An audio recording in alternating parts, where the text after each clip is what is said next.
এবার প্রবাসী বাংলাদেশি তানভীর অপুর অভিযাত্রার খবর। দর্শক, আপনারা জানেন ফিনল্যান্ডের হেলসিঙ্কি থেকে প্রায় ৩৫০০ কিলোমিটার দূরে পৃথিবীর শেষ শহর হেমারফাস্টের উদ্দেশ্যে রওনা হয়েছেন এই অভিযাত্রী।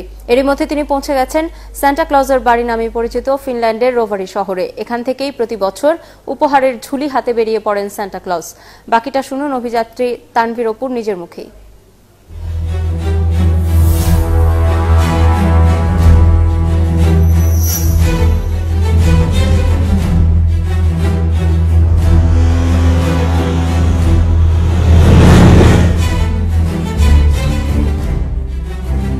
আমি এখন দাঁড়িয়ে আছি ফিনল্যান্ডের শেষ প্রান্ত লেক ইনারিতে। লেক ইনারির মাঝেই গড়ে উঠেছে এই শহরটির নাম হলো ইভালো। ইভালো হলো ফিনল্যান্ডের শেষ সিটি।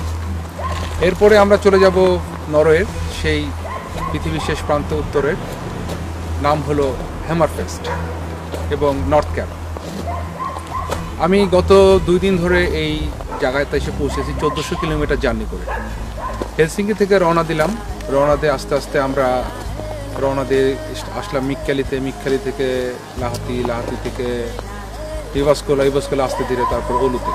এখন আমি ঠিক এই যে ইভালোতে এসে পৌঁছেছি। এখন দেখতে পাচ্ছেন এখন কিন্তু রাত্রে 12টা এবং দেখেন কি সুন্দর আকাশে আলো আর কি।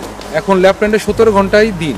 আমি আসার আগে সবচেয়ে যেটা মজার বিষয় হলো ছিলাম ওলুতে। ওলু সিটিটা আমাদের খুব ভালো লেগেছে এবং তারপরে এসেছিলাম রোভানিয়েমিতে যেটা হয়েছে যে বাচ্চাদের এবং আমাদের সবার পরিচিত সান্তা ক্লজের সাথে আমার দেখা হয়েছে। সান্তা ক্লজ অত্যন্ত চমৎকারভাবে বাংলাদেশের সব মানুষকে শুভেচ্ছা দিয়েছে 71 টিভির সকল দর্শক এবং সকল তাদের কর্মজীবী মানুষকে।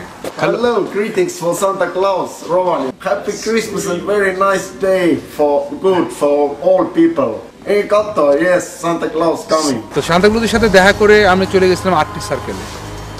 এটা আসলে অনেক সুন্দর একটা জায়গা। এই পৃথিবীর যে আর্কটিক সার্কেল যে একটা রেখার মাধ্যমে সারা পৃথিবীটাকে আমরা ভাগ করা হয়েছে, যে পৃথিবীর এমন একটা জায়গা যেখানে বছরে একটা দিন কোনো সময় সূর্য উঠে না এবং বছরে একটি দিন যেখানে সূর্য কখনো ডুবে না। ওইখান থেকে আমরা আস্তে আস্তে চলে আসছি এই ল্যাপল্যান্ডের শেষ গন্তব্য, ফিনল্যান্ডের শেষ গন্তব্য এই লেক ইনারির পাশে গড়ে ওঠা ইভালো শহরে। এইখানে আসার সময় আমরা দেখতে পেলাম রেনডিয়ারের পাল। খুব মজা পেয়েছি।